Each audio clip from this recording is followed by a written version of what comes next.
Alright, let's get one thing straight before we even start. When male fans talk about manliness, they're not just talking about muscles or deep voices. No. It goes way deeper than that. We're talking about raw presence, the kind of energy that makes another dude sit back and go, yeah, that guy's built different. We're talking about aura, mentality, the way someone carries themselves when the pressure hits, the way they handle chaos, protect their people, and still keep that unshakable composure that screams quiet dominance. Now here's the thing, Stray Kids is a group where every single member brings something dangerously powerful to the table, so ranking them on masculinity from a male perspective, that's a battlefield of opinions. But after diving deep into countless male fan polls, forum discussions, reaction channels, and community threads, a pattern starts to emerge, and trust me, some of these placements will genuinely shock you. Which member do male fans almost unanimously put at the top, and why does his energy transcend typical idol standards? Who's the one that surprises everyone by ranking lower than expected despite looking like he was sculpted by the gods themselves? And who is that dark horse member that male fans respect on a completely different, almost spiritual level? Could the youngest member actually outrank some of his hyungs in the masculinity department? Does stage dominance automatically translate to real-life manliness? Or is there a member whose off-stage personality flips the entire script? Buckle up, because this isn't your typical visual ranking. This is about the raw, unfiltered energy that makes men respect men. Let's get into it. Number 8. Ian, the Maknae trap that fools everyone at first glance. Now, before anyone even thinks about clicking away or rolling their eyes, let me be absolutely crystal clear about something. Being number 8 on this list does not, and I repeat, does not mean Hyunjin lacks masculinity. Not even close, because what we're dealing with here is a case of perception versus reality, and in the world of K-pop where image is everything and first impressions are literally engineered to stick, IN has been fighting an uphill battle against one of the most powerful forces in the industry. The Maknae label.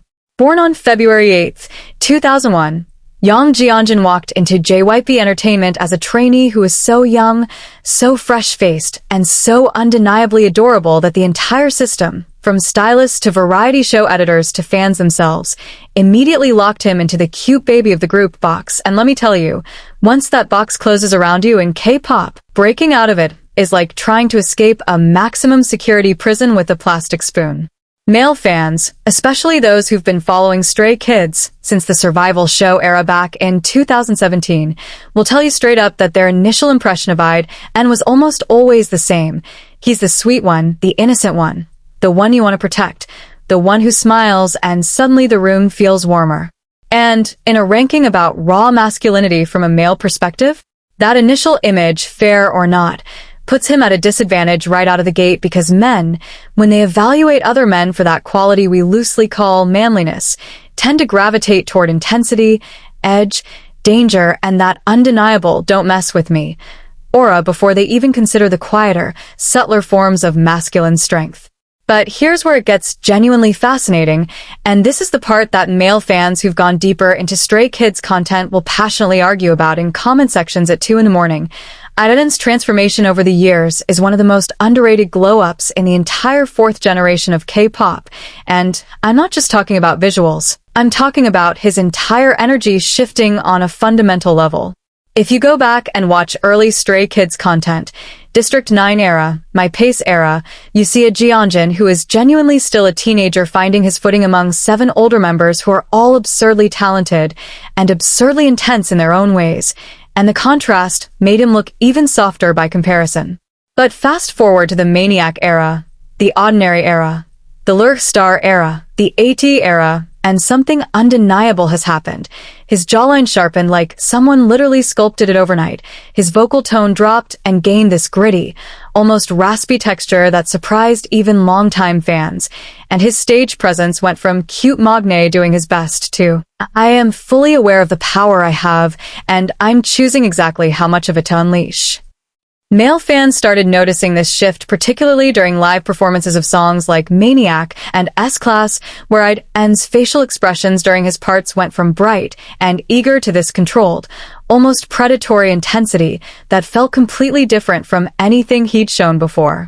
There's this one fan cam from the Maniac World Tour, and if you know, you know, where he hits his part and his eyes literally go cold, not in a try-hard way, not in an overacted way, but in this genuine, I've grown up and I know exactly who I am now way that had male reaction channels pausing the video and going, wait, when did the Maknae become terrifying? And that reaction, that moment of surprise, is exactly why I.N sits at number 8. Not because he lacks masculine energy, but because his masculine energy is still in its ascension arc, still emerging from beneath years of Maknae conditioning, and male fans recognize that trajectory even if they don't yet place him higher in the rankings. There's also a deeply interesting psychological element at play here that's worth discussing, because it speaks to how male fans specifically process masculinity differently from female fans. Female fans often find I.N's duality, the sweet smile that transforms into fierce stage presence, incredibly attractive, and they might rank that duality itself as a form of masculine appeal. But male fans, when they're being honest in anonymous polls and forum threads, tend to evaluate masculinity through a more consistent lens. They want to see that energy sustained, not just flashed in moments. They want to feel it in casual behind-the-scenes content, in the way someone talks when there's no camera pressure, in how they handle awkward situations or confrontations within the group dynamic. And this is where I.N's Maknae position creates a genuine paradox, because in Korean group dynamics, the youngest member is culturally expected to be deferent, to use polite language, to accept teasing with a smile, to let the hyungs lead, and all of those behaviors, regardless of how strong you actually are internally, read as soft to male observers who are socialized to associate dominance with masculinity. I.N plays his Maknae role beautifully and respectfully, which means male fans see him yielding, accommodating, being the one who gets playfully bullied by Changbin and Han, being the one whose cheeks get squished by Bang-chan, being the one who laughs it off when Lee No delivers one of his savage, deadpan roasts. And every single one of those moments, innocent and wholesome as they are, unconsciously reinforces the "he's the baby" narrative in the minds of male viewers. But here's what the most observant male fans point out, and this is the detail that separates casual viewers from real ones.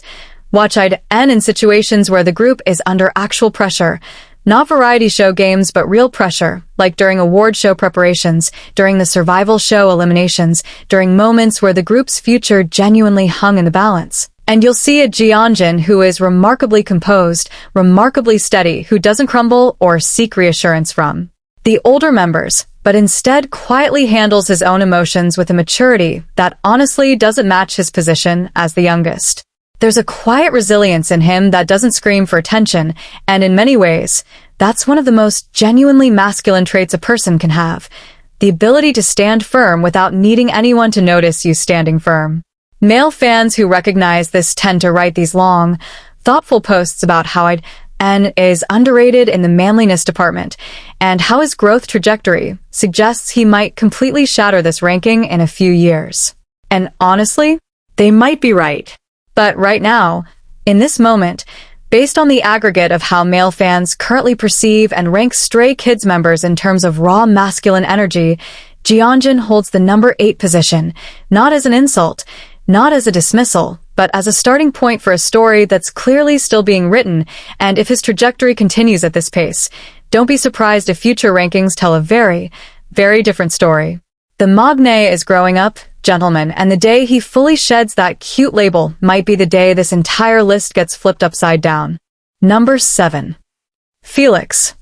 The walking contradiction that breaks every rule of masculinity. If there is one member of Stray Kids who single-handedly proves that the concept of masculinity is way more complicated than most people are willing to admit, it's Felix, and I guarantee you that the moment you saw his name at number 7, your brain immediately did one of two things.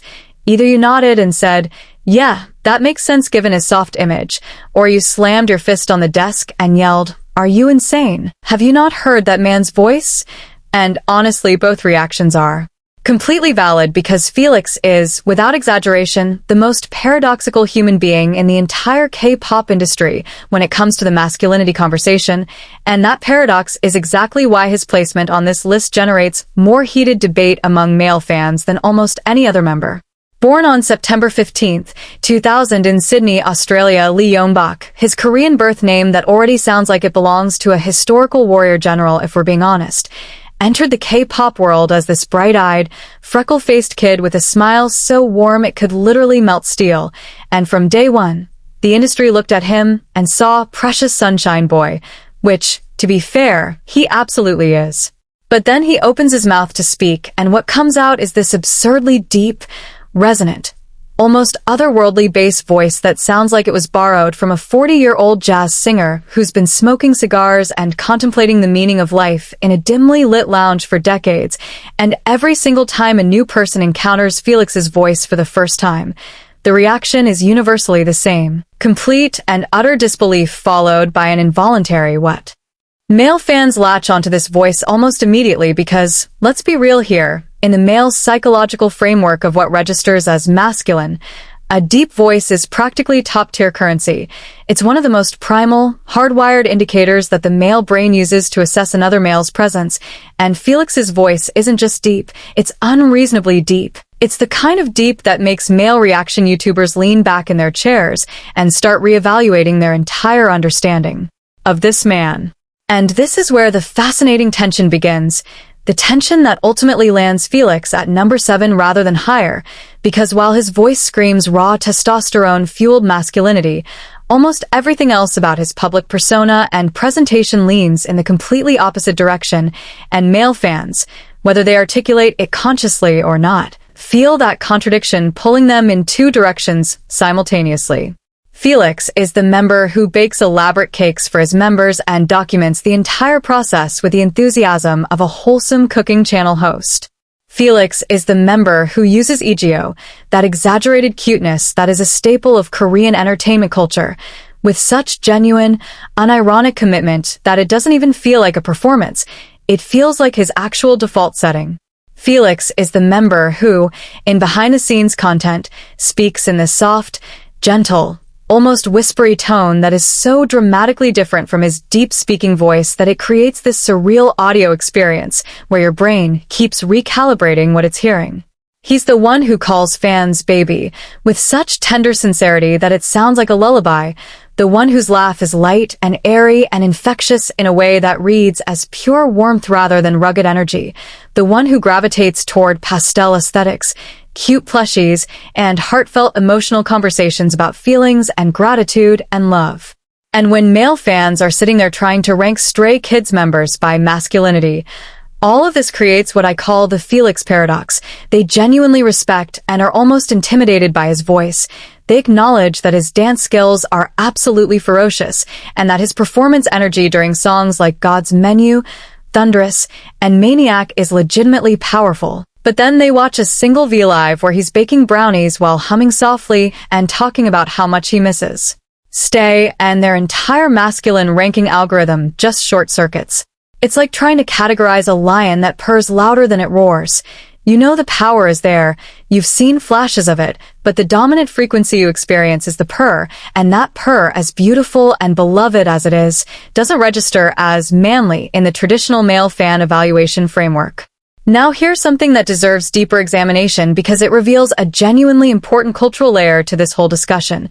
Felix's Australian upbringing plays a significant role in how male fans perceive his masculinity, and it works both for and against him in surprising ways. On one hand, male fans, particularly Western male fans who make up a growing chunk of Stray Kids' audience, associate Australian men with a certain rugged, outdoorsy, no worries mate brand of casual masculinity, and knowing that Felix comes from that background adds an unconscious layer of credibility to his masculine profile. But on the other hand, Felix didn't absorb the stereotypical Aussie bro energy. He absorbed something softer, more emotionally intelligent, more openly affectionate, and when Western male fans compare him to their mental image of what an Australian dude should be like, the gap between expectation and reality actually works against him in masculinity rankings because it highlights his gentleness even more.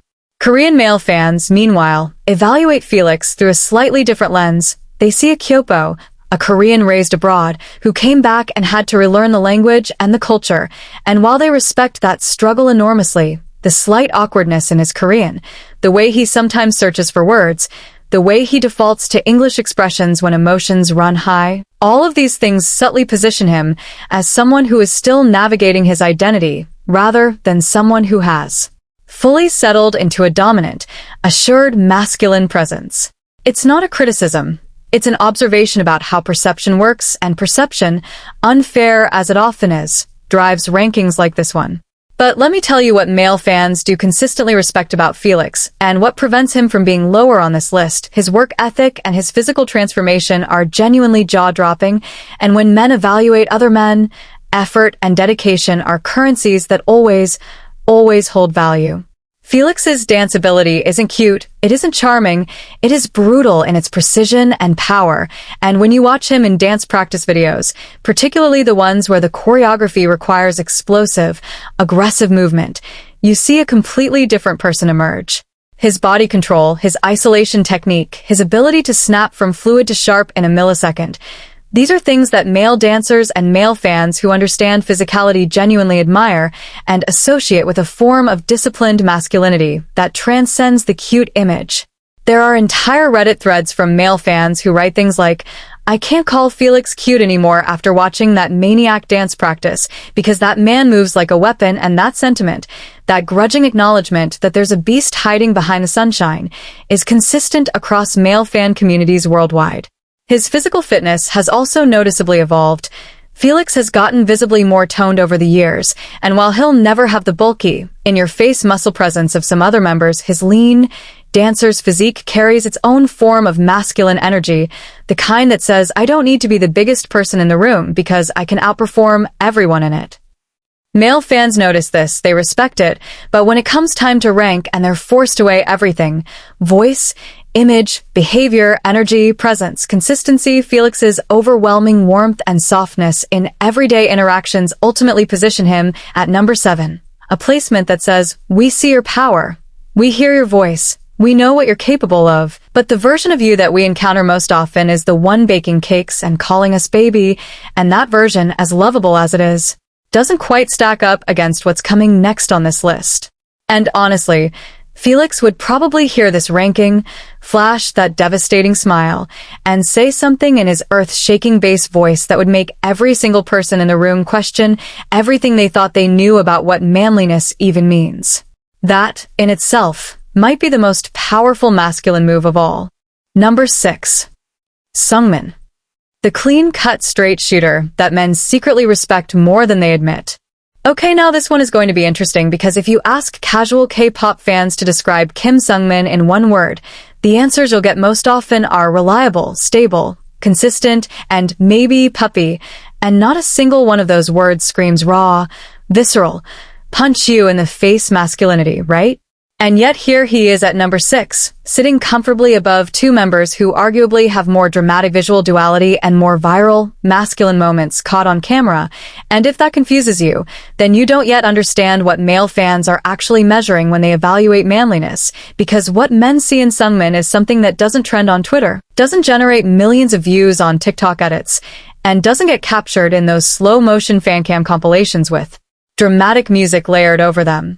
But it is something that every man who has ever been around other men instinctively recognizes and instinctively respects, and that something is this.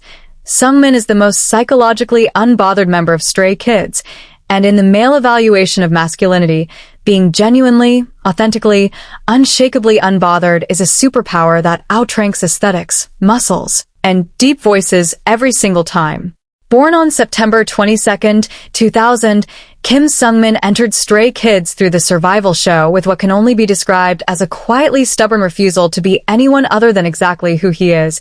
And if you go back and watch those early episodes, while other trainees were wrestling with self-doubt, reinventing their image, or crumbling under the pressure of evaluation, Seungmin just kept showing up, doing his thing, accepting criticism with a nod and a "got it, I'll work on that" attitude, and then actually working on it without turning it into an emotional crisis or a dramatic redemption arc for the cameras.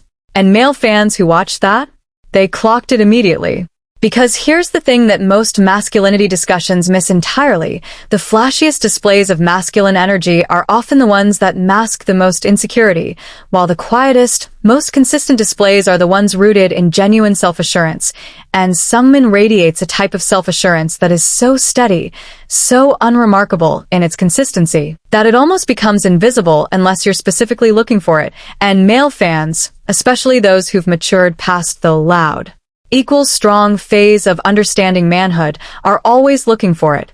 Let's talk about his personality and group dynamics, because this is where Seungmin's masculine energy becomes impossible to ignore once you notice it.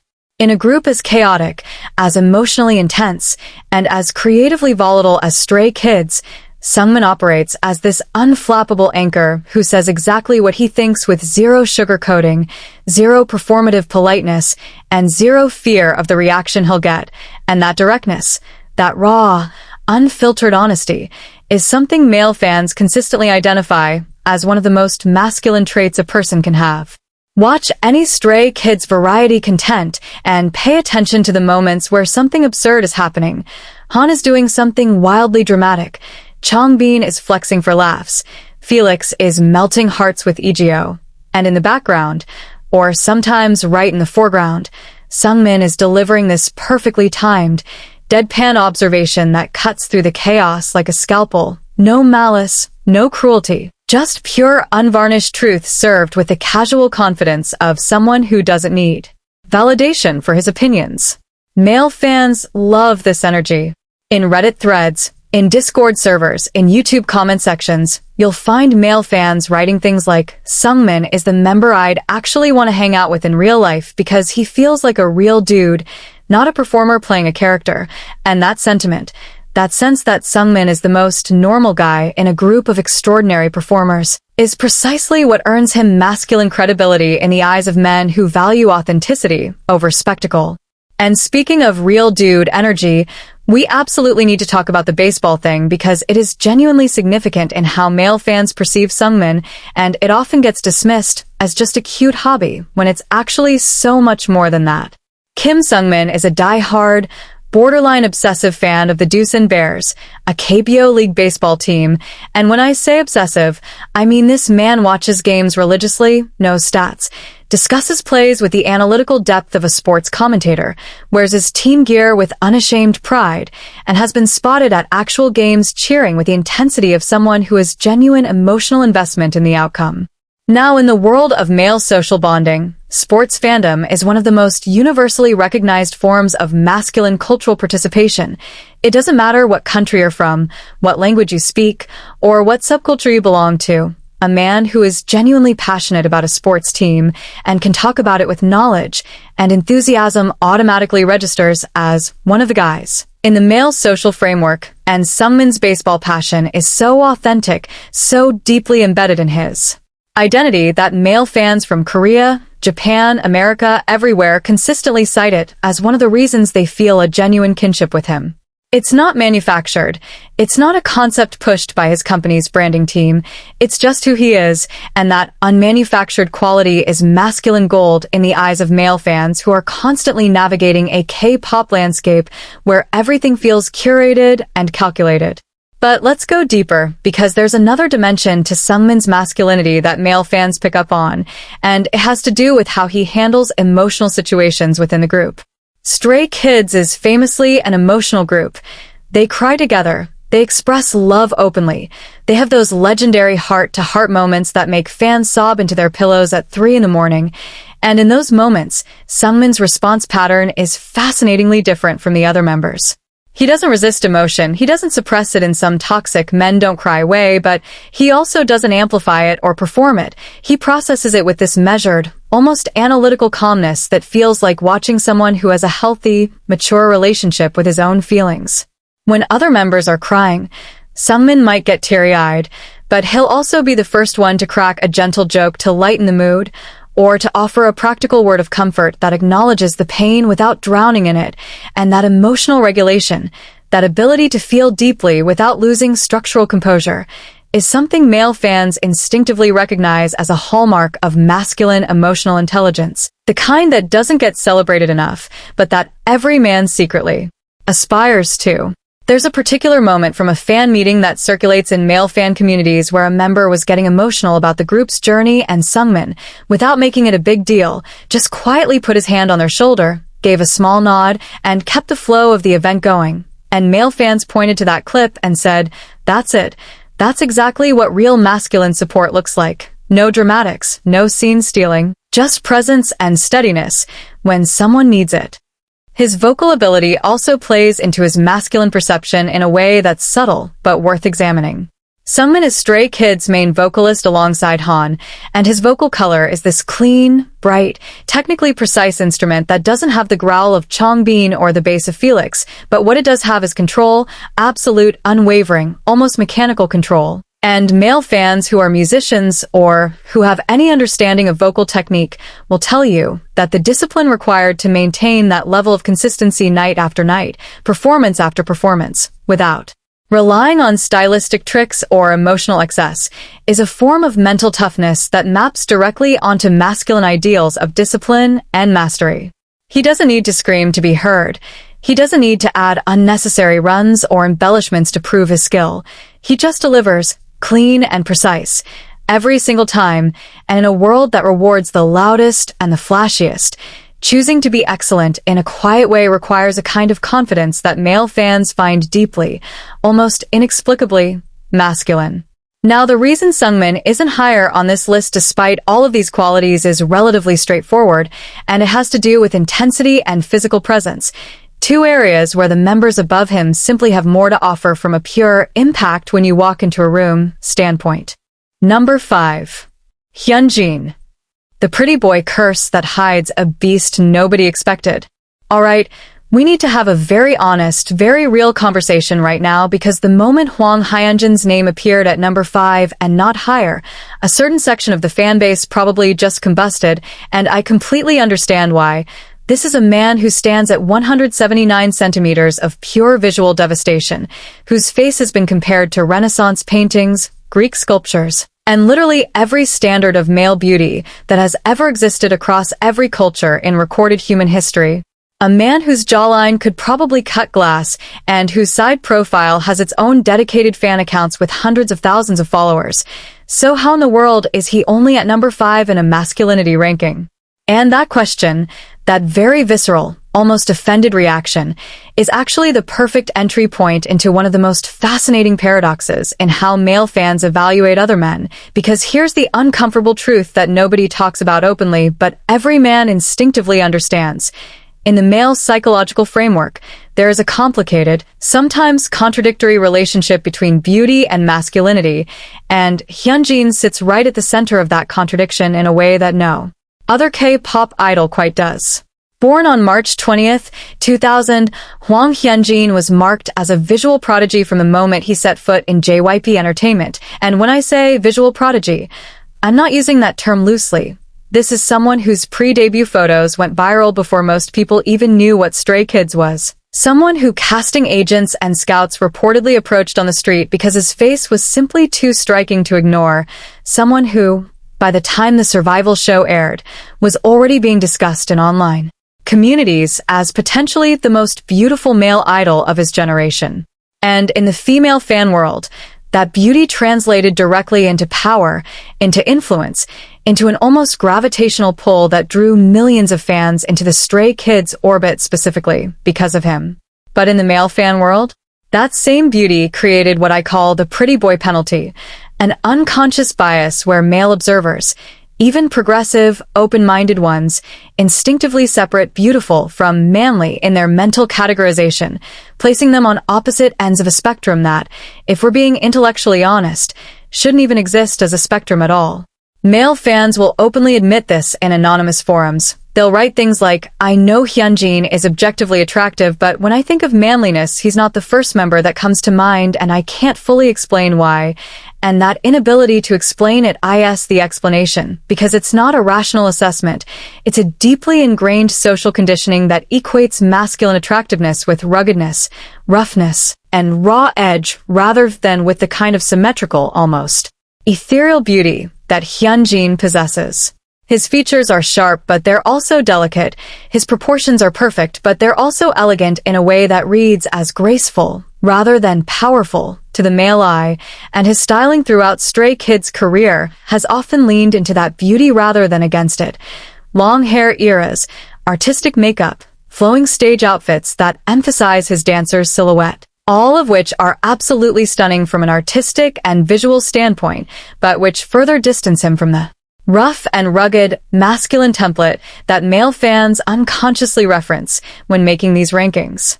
But, and this is a massive, essential, cannot be ignored, but the male fans who actually take the time to watch Hyunjin perform live, who sit through an entire concert fan cam or a full dance practice without skipping, come away with a completely different assessment.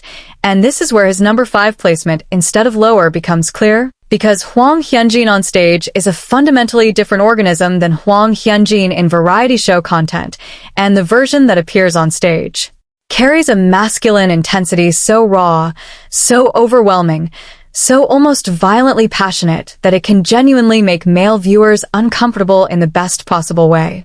His performance style isn't just technically excellent, it's emotionally savage. It's the kind of dancing and performing where you can feel the physical exertion through the screen, where every movement seems to cost him something, where the sweat and the strain, and the barely contained aggression in his expressions combine to create this image of a man who is literally battling his own body and his own emotions on stage and winning. Watch him during the God's Menu era performances. There are specific moments where his expressions shift from the beautiful, composed idol face to something primal, something that looks like genuine anger or genuine hunger, and male reaction channels consistently flag these moments as terrifying and intimidating in a way they clearly mean as the highest possible compliment.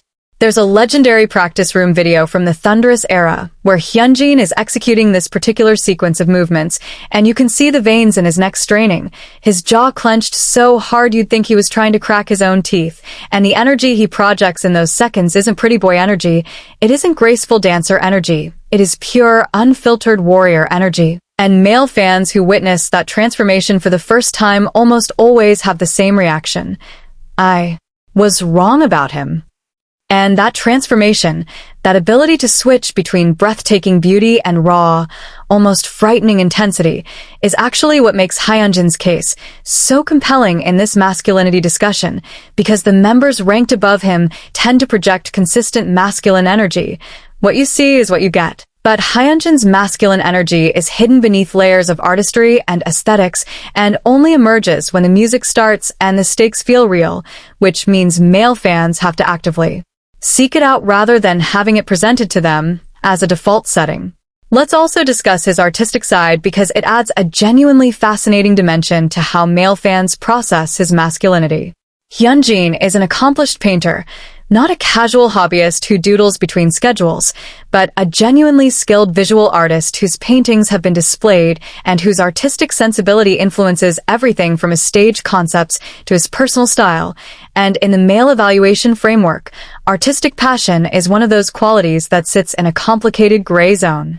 On one hand, men respect mastery.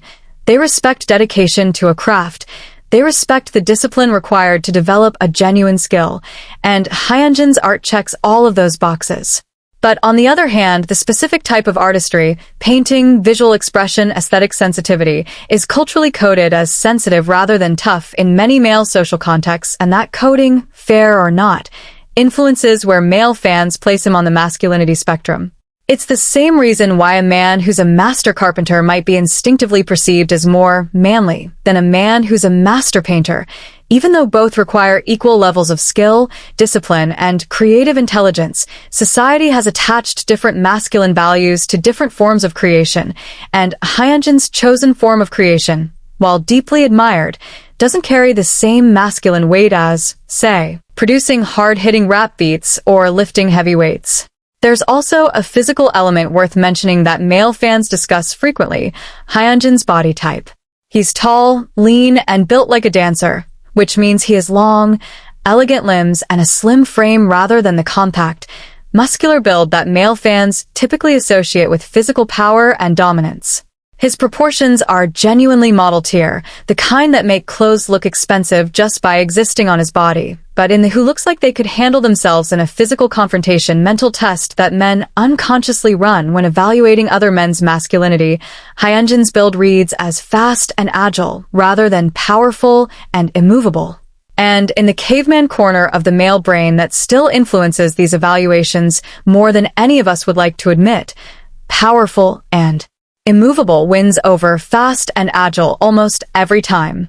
What ultimately saves Hyunjin from being lower, and what male fans consistently credit as his strongest masculine asset, is his emotional intensity, not just on stage, but in how he communicates about things he cares about. When Hyunjin talks about his art, about his group, about his growth as a person, there's a fire in his eyes and a weight in his voice that doesn't feel performed or rehearsed. It feels like genuine passion that he can barely contain, and that kind of intensity, that willingness to feel things deeply and express them without apology, is something that the most mature male fans recognize as a form of masculine courage that is actually rarer and more difficult than flexing muscles or maintaining a stoic poker face. He feels everything at maximum volume, and he refuses to turn it down.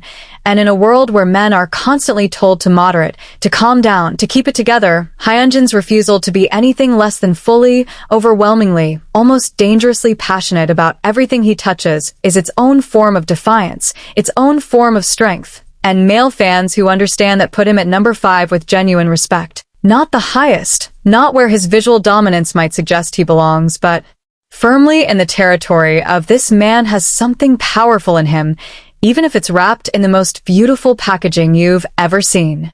Number 4. Han, the tiny hurricane whose courage makes grown men rethink everything. Now listen, if masculinity were measured purely by physical size, Han Jae-sung wouldn't even be in this conversation, and everyone knows it. Standing as one of the more compact members of Stray Kids, with a round face that the internet has unanimously and irreversibly compared to a squirrel, cheeks that puff up when he eats like a chipmunk storing acorns for winter, and an everyday personality so chaotic, so hyperactive, so aggressively adorable that variety show editors have probably worn out their sound effect libraries trying to keep up with him. Han is, on paper, the last member you'd expect to see cracking the top 4 in a masculinity ranking voted on by male fans. And yet here he is, sitting at number 4 with a bullet. And the reason he's here is a lesson in what masculinity actually means when you strip away all the superficial garbage and get down to what truly makes men respect other men at the deepest, most visceral level. And that reason can be summarized in one word that carries more weight than any muscle, any deep voice, any intimidating stare ever could: courage. Born on September 14, 2000, Han Jae-sung entered the K-pop industry as a young trainee who had already spent time at JYP's training facility in Malaysia, and from the very beginning, the duality in this human being was so extreme, so genuinely bewildering, that it almost felt like two completely different people were sharing the same body. Off stage, in casual settings, Han is what can only be described as pure unfiltered chaos. He bounces off walls. He invades other members' personal space with zero regard for boundaries. He does impressions and voices and bits that would make a professional comedian jealous. He screams at volumes that shouldn't be physically possible for someone his size. And he deploys EGO with such shameless enthusiasm that even members who are resistant to cuteness, Lino, famously, can't help but crack. Male fans watching this version of Han typically have one of two reactions. They either find him hilarious and endearing in a little brother you can't help but love way, or they're genuinely confused about how this is the same person they just watched absolutely demolish a rap verse with the ferocity of a man possessed. Because when the music starts, when the lights change, when the beat drops and it's time for Han Jae-sung to step to the microphone, a switch flips that is so dramatic, so violent in its totality, that it borders on supernatural, and the person who emerges is someone who carries the kind of aggressive, confrontational, I dare you to step to me, masculine energy that makes male fans instinctively straighten up and pay attention. His rap delivery is a weapon, not in the metaphorical, K-pop fans being dramatic way, but in the genuine, objective, this man is attacking this beat with hostile intent way. The speed, the precision, the way he bites into consonants like he has a personal vendetta against every syllable, the way his breath control allows him to maintain absolute clarity even during the most technically demanding flows. These are not the qualities of a cute squirrel boy. These are the qualities of a trained verbal combatant. And male fans who are into hip-hop, who understand rap as an art form, who have benchmarks for what constitutes genuinely impressive delivery consistently, rank Han's rap ability as one of the most masculine things about Stray Kids as a whole. But here's where it gets real, and here's where Han's placement in the top 4 becomes not just justified, but almost inarguable. We need to talk about his battle with anxiety and panic disorder, because this is the single factor that transforms Han Ji-sung from talented idol with great duality into one of the most genuinely courageous human beings in the entertainment industry, in the eyes of male fans. And if you understand why, then you understand something profound about how men who have done their own emotional work evaluate masculinity. Han has been open about his struggles with anxiety, about experiencing panic attacks, about going through periods where the pressure of performing in front of thousands of people triggered genuine psychological distress that most people couldn't even imagine functioning through, let alone performing at an elite level through. And the critical detail that male fans latch onto isn't the vulnerability itself. It's what he did with that vulnerability. He didn't quit. He didn't hide. He didn't pretend it wasn't happening or mask it behind a wall of false bravado. He acknowledged it. He sought help. He talked about it publicly in a culture and an industry where mental health struggles are still heavily stigmatized. And then he went back on stage and performed with the same, if not more, intensity than before, night after night, tour after tour, era after era. That is what makes grown men sit in front of their computer screens reading about Han's journey and feel something shift inside their understanding of what it means to be a man, because the old model of masculinity says you're strong when you feel nothing, when you're unaffected, when you're a rock that emotions bounce off of. But the evolved model, the model that male fans who rank Han this high are operating from, says you're strong when you feel everything, when you're terrified, when every cell in your body is screaming at you to flee, and you step onto that stage anyway, and you give it everything you have. That isn't just courage. That is courage in its purest, most distilled, most undeniable form, and male fans who have battled their own anxiety, their own depression, their own mental health struggles see Han as a genuine role model for a type of masculinity that the world desperately needs more of, the kind that doesn't pretend to be invincible, but proves that you don't need to be invincible to be unstoppable. There's a specific moment from a concert, and this clip has been shared thousands of times in male fan communities, where Han visibly struggles during a performance, takes a moment, and then comes back with even more energy than before, and the comments under that video are almost entirely from male fans writing things like, "This man is braver than any action hero I've ever seen," and "I've never respected another man this much," and "This is what real strength looks like." Those comments aren't hyperbole to men who understand what it takes to fight your own mind and still show up. They're genuine, deeply felt assessments of masculine quality that no amount of muscle mass or deep voices could ever compete with. His role in 3 Racha, the producing and songwriting unit he forms with Bang Chan and Changbin, also significantly boosts his masculine credibility among male fans, and this is an angle that deserves more attention than it typically gets. Han isn't just a performer executing someone else's creative vision. He is an architect of that vision, a songwriter whose lyrics range from playful and cheeky to devastatingly introspective, a producer who contributes to the sonic identity of one of the biggest groups in the world, and in the male evaluation framework. Creative authorship carries enormous masculine weight because it represents intellectual dominance, the ability to not just participate in a competitive field but to actively shape it according to your own vision. Male fans who are themselves musicians, producers, or creatives consistently cite Han's songwriting credits as one of the primary reasons they respect him, because they understand the vulnerability required to write something personal, put it out into the world, and have millions of people judge it. Every song he writes is a risk. Every lyric he pens is a piece of himself that he's handing to strangers, and that willingness to be perpetually exposed, perpetually vulnerable, perpetually open to criticism while continuing to create is something that male creatives recognize as a form of masculine bravery that the general public often overlooks entirely. Now here's the honest reason Han is at number 4 and not higher, and it's a reason that might seem superficial but is genuinely significant in how male fans process these rankings. His offstage persona, as lovable and entertaining as it is so dominantly cute, so overwhelmingly chaotic and playful that it creates a volume problem. Meaning, for every one clip of Han being a ferocious stage animal, there are 10 clips of him being a giggling, squealing, cheek-puffing ball of adorable chaos. And when male fans are averaging out their impressions to make a ranking decision, that ratio tilts the scale. The members above him maintain a more consistent masculine frequency. Their default setting leans more toward the intense end of the spectrum even in casual moments.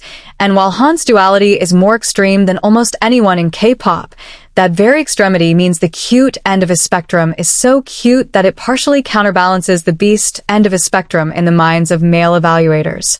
It's not a flaw, it's a mathematical consequence of being perhaps the most dual-natured idol in the industry.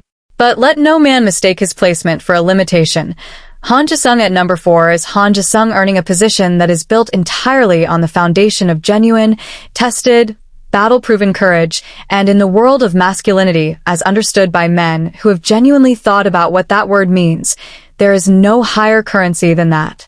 Number 3, Lee No, the silent assassin whose aura makes men nervously look away. There is a specific type of man that every other man has encountered at least once in his life. The type who walks into a room and says absolutely nothing, makes no effort to introduce himself, doesn't smile to put people at ease, doesn't adjust his behavior to fit the social temperature, and yet somehow, within minutes, every person in that room is acutely, almost uncomfortably aware of his presence. Not because he demanded attention, but because his refusal to demand it created a gravitational anomaly that pulled attention toward him anyway. That man, in the universe of Stray Kids, is Lee Miho, stage name Lee No, and if you have ever wondered why male fans consistently place him in the top 3 of masculinity rankings despite the fact that he's a cat dad who cooks elaborate meals and rarely raises his voice, then you are about to receive an education in the most dangerous, most underestimated, and most psychologically potent form of masculine energy that exists, the kind that doesn't announce itself, doesn't explain itself, and absolutely does not care whether you recognize it or not. Born on October 25, 1998, Lee Miho entered the entertainment industry through a path that already sets him apart from the typical idol origin story in ways that male fans find deeply compelling. Before Stray Kids even existed as a concept, before the survival show, before JYP Entertainment became his home, Miho was a backup dancer for BTS, which means this man was performing on some of the biggest stages in the world, executing choreography at the highest professional level, standing in the shadow of one of the most successful groups in human history, and doing it with the quiet professionalism of someone who understood that his time hadn't come yet, but who never, not for a single second, doubted that it would. Male fans who know this backstory always react the same way, with a kind of silent, nodding respect that says this man paid his dues in the trenches before anyone even knew his name, and he did it without complaining. And then came the survival show, and this is where Lee No's masculine narrative takes a turn that would break most people. He was eliminated. Let that sink in for a moment. A man who had already proven himself capable of performing at the BTS level was told he wasn't good enough, was cut from the team, was sent home while cameras recorded his departure for national television, and experienced what can only be described as a public professional rejection that would have destroyed the confidence of 99% of aspiring idols. And what did Lee Miho do? He didn't cry on camera for sympathy. He didn't post emotional messages begging for a second chance. He didn't spiral into visible despair that could be edited into a dramatic redemption narrative. He absorbed the hit with the composure of a man who has been hit before and knows that the hit isn't the end of the story. And when he was brought back, because the members themselves advocated for his return, because they recognized something in him that the elimination couldn't erase, he returned with the same energy he left with. No bitterness, no dramatic declarations of revenge, just that same quiet, almost unsettling calm that says, I know who I am, and no external decision can change.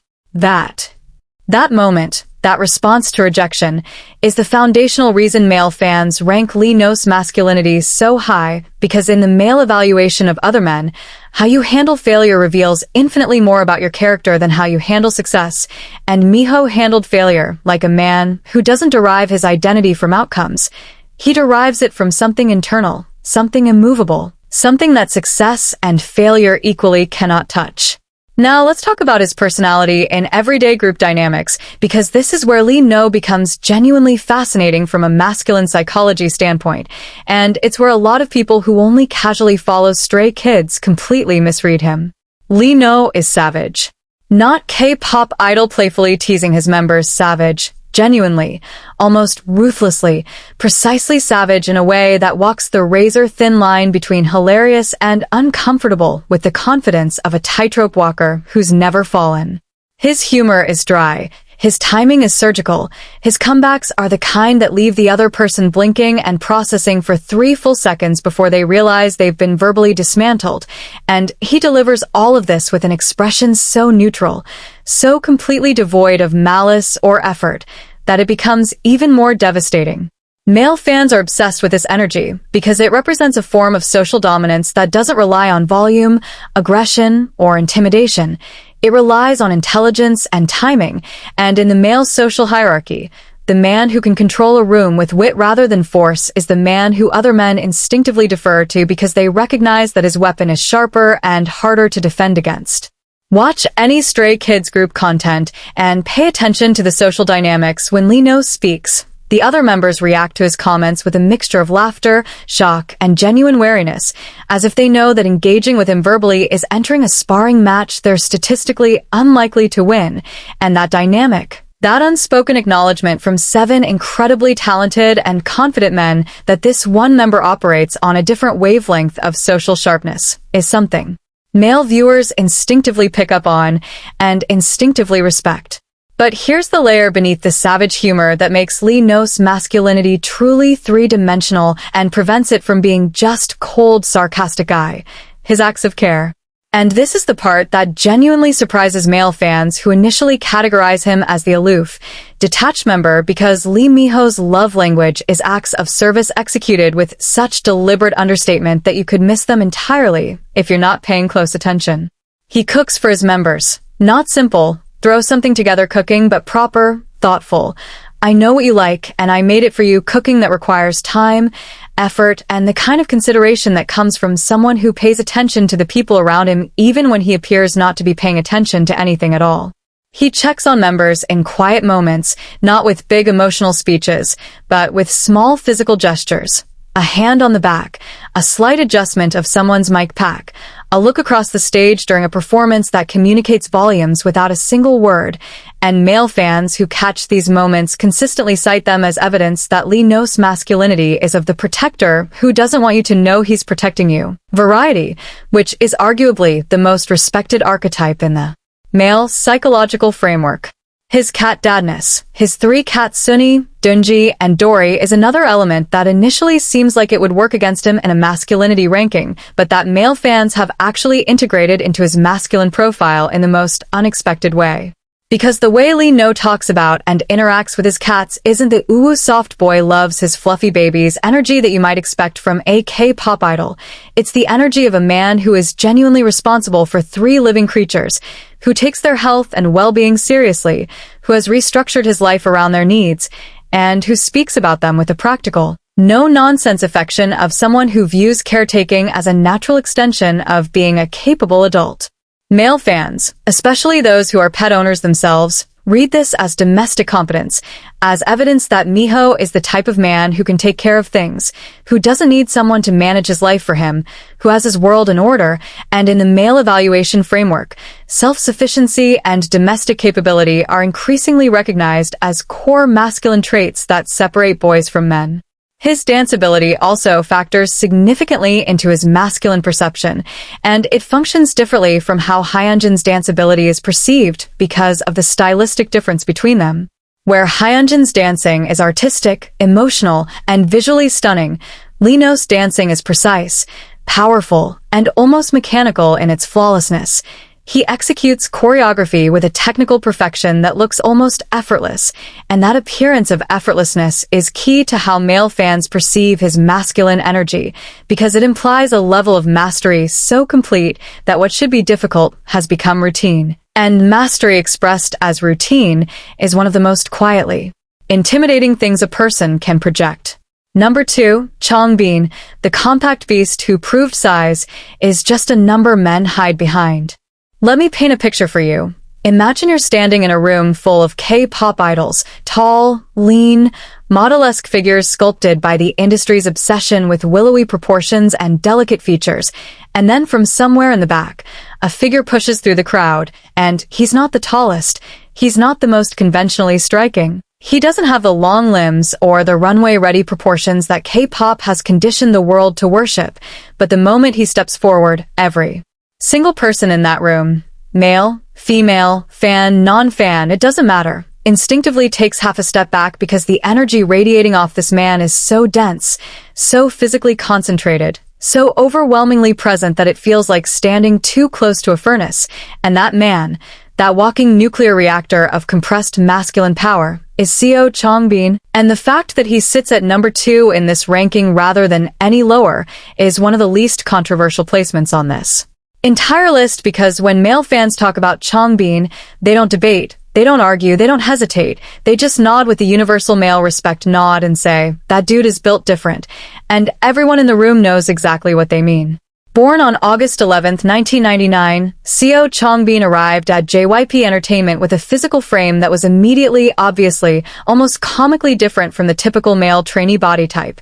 And rather than viewing that difference as a disadvantage in an industry that has historically favored slender, tall, almost androgynous male aesthetics, Changbin grabbed that difference by the throat and turned it into his single greatest weapon, and the story of how he did that is one of the most genuinely inspiring narratives in K-pop for male fans who have ever felt like their body type didn't fit the mold society told them they needed to fill. Changbin is compact. Let's just state that openly and honestly, because he would be the first person to acknowledge it with a laugh and a bicep flex. He is not tall by K-pop standards. He does not have the elongated proportions that stylists and photographers and stage directors typically optimize for. And in an industry where even a centimeter of height can influence your position in group formations and promotional photos, his stature is something that could have, in a less resilient person, become a source of insecurity that slowly eroded his confidence over time. But Changbin looked at that reality and responded with what can only be described as the most aggressively masculine energy possible. He decided that if he couldn't be the tallest person in the room, he would be the most powerful person in the room, and he pursued that goal with a dedication to physical fitness that has become genuinely legendary in K-pop fan communities worldwide. This man doesn't just work out, he trains, with the intensity and discipline of someone who views his body as a machine that has a job to do, and that job is to make every single person who sees him understand that physical dominance has nothing to do with height, and everything to do with what you're willing to put yourself through in the pursuit of strength. His arms, his shoulders, his chest, they're not just fit idol who hits the gym sometimes territory, they're this man could genuinely pick you up with one hand, and there's nothing you could do about it territory, and male fans, especially those who are fitness enthusiasts themselves, recognize the sheer volume of work, the nutritional discipline, the painful consistency required to build and maintain that kind of physique, while simultaneously managing the insane schedule of a top-tier K-pop idol who is constantly traveling, performing, recording, and promoting. Every male fan who has ever struggled with a gym routine, who has ever skipped leg day, who has ever let their fitness goals slide because life got busy, looks at Changbin and feels a mixture of admiration and shame that is uniquely motivating, and that ability to make other men want to be better simply by existing is one of the purest expressions of masculine influence there is.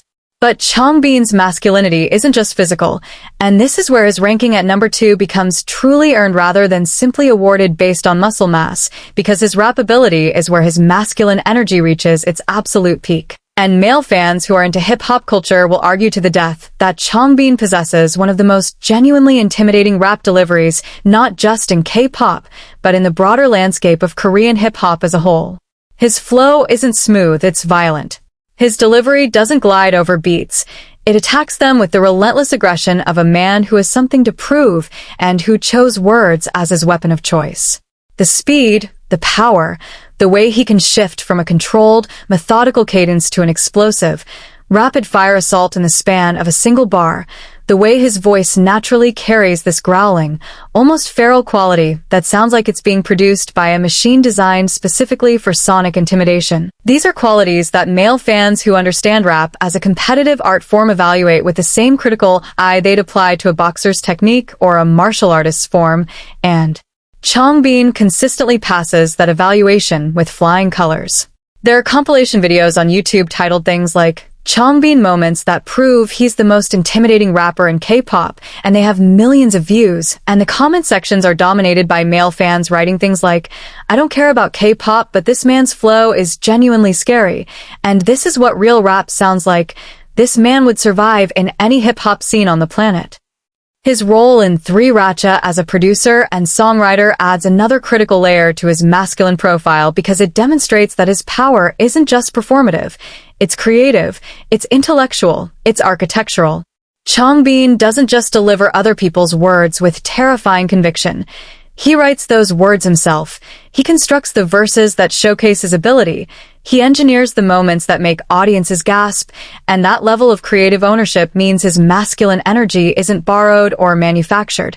It's self-generated, which is a distinction that male fans instinctively feel even if they don't consciously articulate it. A man who performs power is impressive. A man who creates his own power from scratch is formidable. And Changbin is the definition of formidable. Now here's the element that transforms Changbin from intimidating rapper with big muscles to genuinely complex masculine figure that male fans discuss at length, his duality and specifically, the fact that his duality operates in the opposite direction from what you'd expect. Most idols who have a manly image show it on stage and then reveal a softer side behind the scenes. Changbin does something far more interesting. His on-stage persona is undeniably ferocious, but his off-stage persona isn't just softer.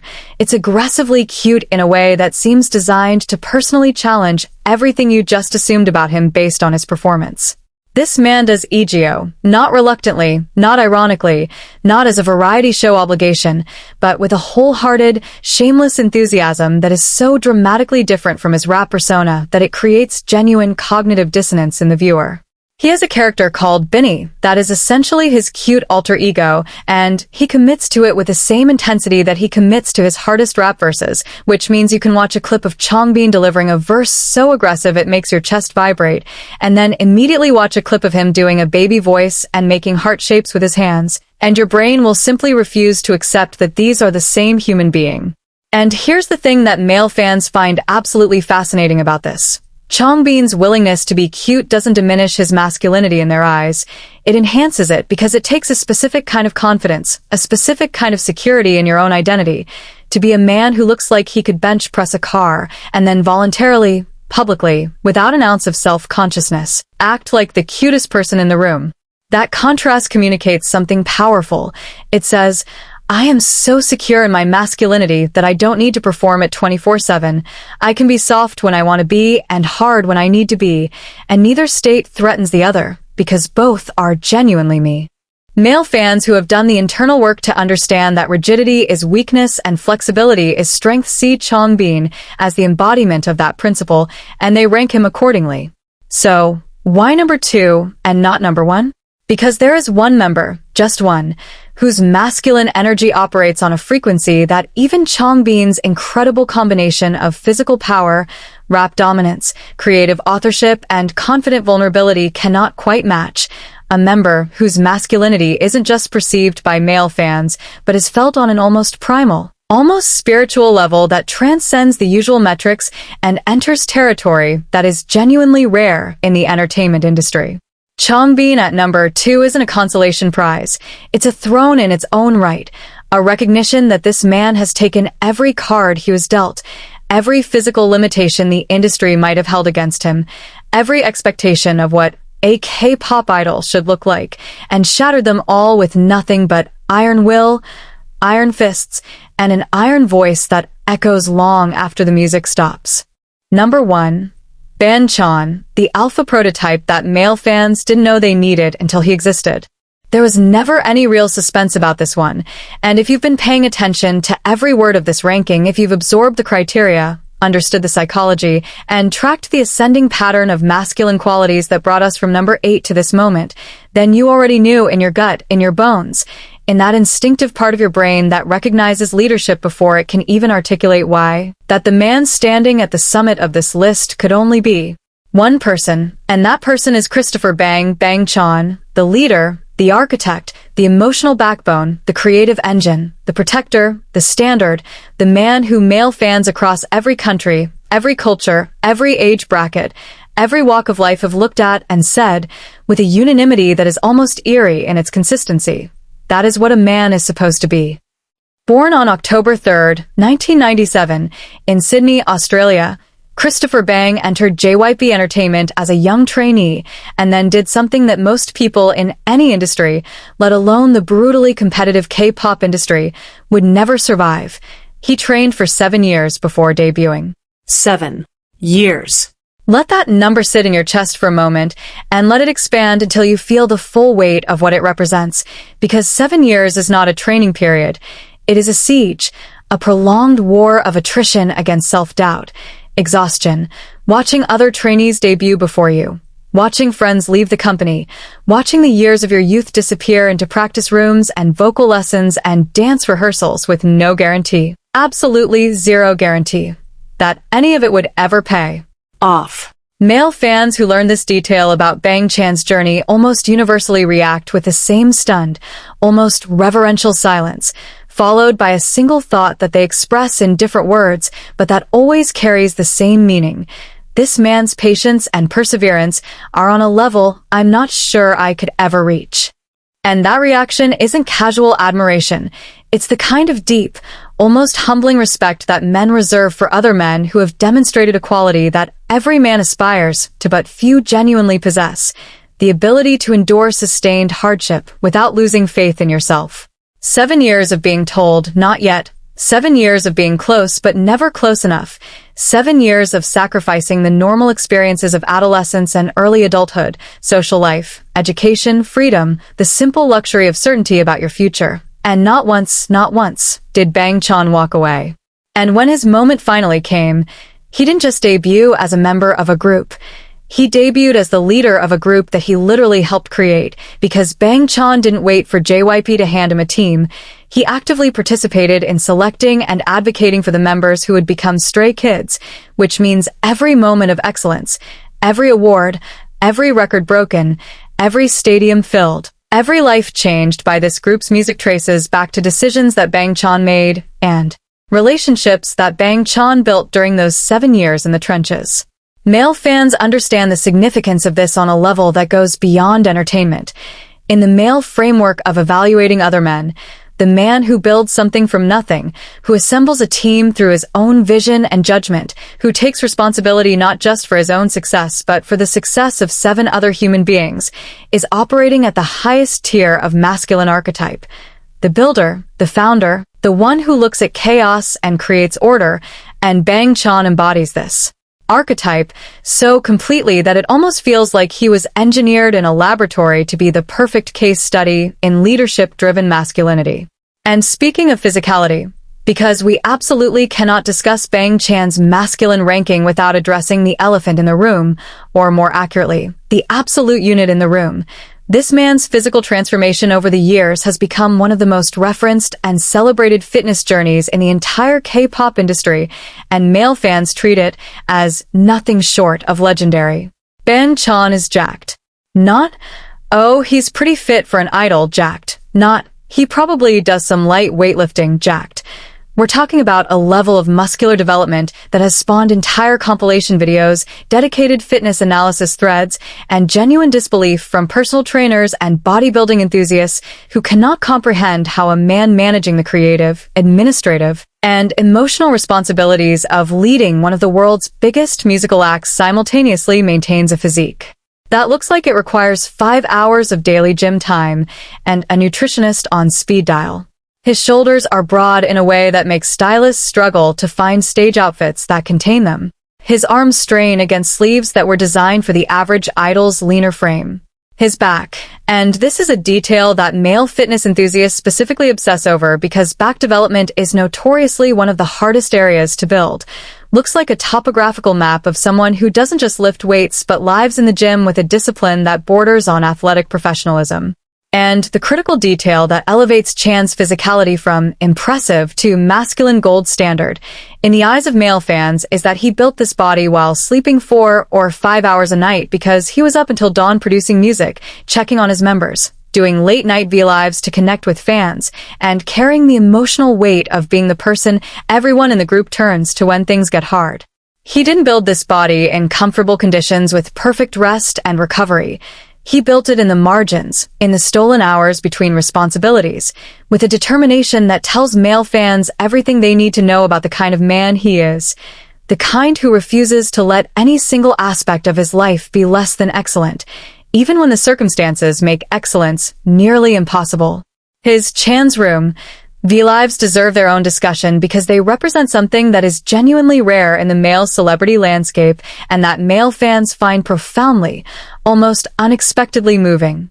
In these late-night live streams, Bang Chan sits alone, often after a full day of schedules, and just talks to fans, not in a curated, company-approved, carefully scripted way, but in a raw, tired, genuine, sometimes emotional way that strips away every layer of idol performance and reveals a man who is thinking, feeling, processing, and sharing in real time. And there you have it, 8 men, 8 completely different expressions of what it means to carry masculine energy in a world that's still figuring out what that word even means. But here's the real takeaway that every male fan walks away with after going through this list, and it's bigger than any ranking, bigger than any number, bigger than any individual member's placement. Stray Kids, as a collective, represents the full spectrum of modern masculinity, from ID's quiet growth to Bang Chan's all-encompassing leadership, and not a single point on that spectrum is invalid. The muscle-bound titan and the anxiety-battling rapper. The silent cat dad and the sunshine-voiced baker. The savage straight shooter and the beautiful artist warrior. The compact powerhouse and the rising Maknae. Every single one of them is manly, not in spite of their softness, their quirks, their contradictions, but because of them. Male fans who rank Stray Kids on masculinity aren't just ranking idols, they're unconsciously mapping out their own understanding of what kind of man they want to be, and the fact that 8 wildly different archetypes all earn genuine respect tells us something beautiful about where masculinity is heading. Forward. Not louder. Not harder. Not colder. Forward. And that might be the manliest thing of all. Thank you for watching. Thank you for staying until the very end. And if this ranking made you think, made you argue, made you feel something you didn't expect to feel, then it did exactly what it was supposed to do. Until next time, stay real, stay strong, stay kind. Peace out.